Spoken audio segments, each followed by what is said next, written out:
On January 19th, 2026, the Africa Cup of Nations final was supposed to be a celebration, a showcase for the continent's best football. Instead, it turned into one of the most controversial, chaotic, and downright unbelievable matches in the entire history of the sport. I mean, when you see headlines like this one from the Times flashing across the globe, you know something serious went down. And for good reason. What we all witnessed in Rabat, Morocco, wasn't just a football match. It was a complete and total meltdown on the biggest stage imaginable.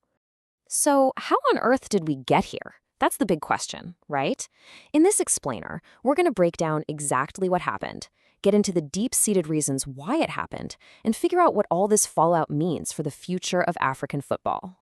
So first, let's set the stage. In one corner, you have the host nation, Morocco, absolutely desperate to win their first title since way back in 1976.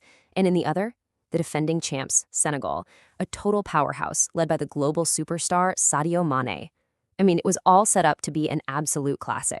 For the first 90 minutes, things were tense, they were tight, exactly what you'd expect. But it was in the dying moments of normal time that the whole situation just detonated. What came next was this rapid-fire series of events that pushed the entire final right to the breaking point. Okay, just look at this timeline. It is absolutely wild. 92nd minute, Senegal think they've snatched it, they've won the cup, but nope, the goal is disallowed for what everyone called a really soft foul. Then, just 4 minutes later, play goes up the other end and Morocco gets a penalty, also seen as super soft, and only after VAR took a long look. This is the moment it all kicks off. The Senegal coach just loses it, ordering his players straight off the field. For 17 agonizing minutes, there's no game. The final is just stopped. It's actually Sadio Mané who talks his team into coming back on, and then the theater continues. Morocco's Brahim Diaz steps up for the penalty and tries a panenka, that cheeky little chip down the middle, but the keeper doesn't move and catches it easily. But we're not done. Deep into extra time, the 119th minute, Pup Guy smashes home an absolute rocket to win the cup for Senegal. You just can't make this stuff up. So you might be asking yourself, why would an entire team just walk off the field in the biggest game of their lives? Well, a reaction that extreme doesn't just happen in a vacuum. To really get why Senegal felt they were pushed over the edge, you have to look at the backstory. This whole explosion was fueled by a real deep-seated mistrust that had been simmering for a while. The warning signs were there, even before a ball was kicked. The Senegalese Football Federation had already filed a bunch of official complaints. They had serious issues with security, their hotels and travel plans, the quality of their training fields, and even how many tickets their fans were getting. Now, this wasn't just some pregame nerves. This was an official body putting it in writing, basically telling the world, hey, we don't think we're getting a fair shake here.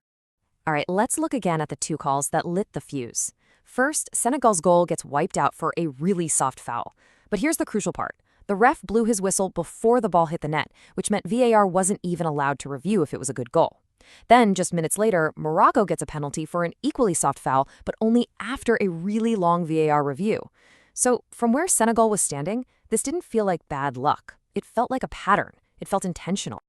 And look, it wasn't just Senegal who felt this way. Plenty of people covering the tournament felt something was off. The African football journalist Osasu Obayuwana put it very bluntly. He basically said the terrible refereeing all tournament long is what led directly to this disaster. This wasn't just one bad night. It was the climax of weeks of questionable calls. And as if all that wasn't enough, there was the bizarre, almost comical subplot of Towelgate. Seriously, Moroccan ball boys were apparently told to keep running behind the goal and stealing the towel from Senegal's keeper Edouard Mendy. It's a classic example of football stargards, petty little tricks to try and get in your opponent's head. It just added to the feeling that there was a coordinated effort to unsettle them.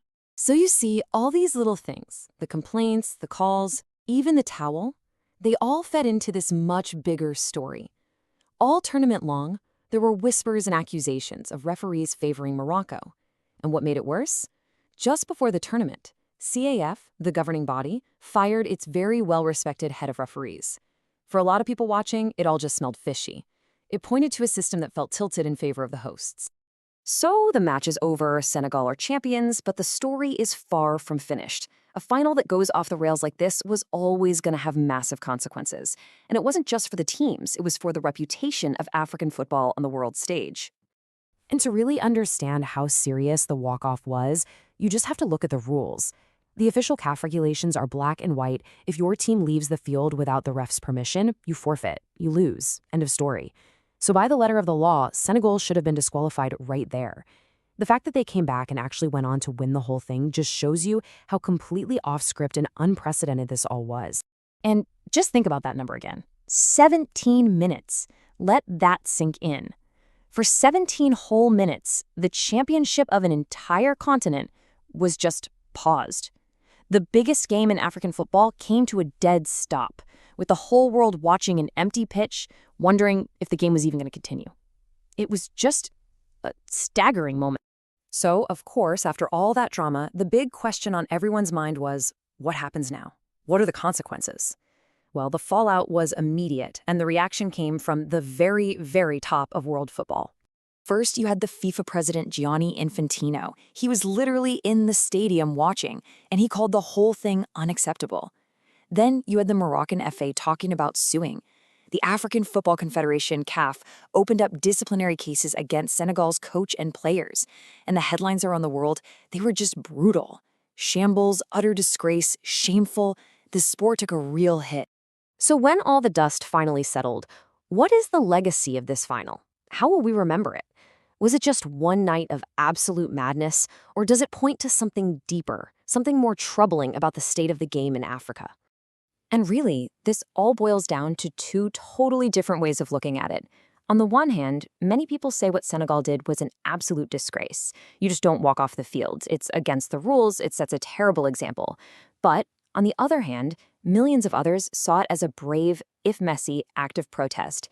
They saw it as a team finally taking a stand against the system they felt was unfair and corrupt.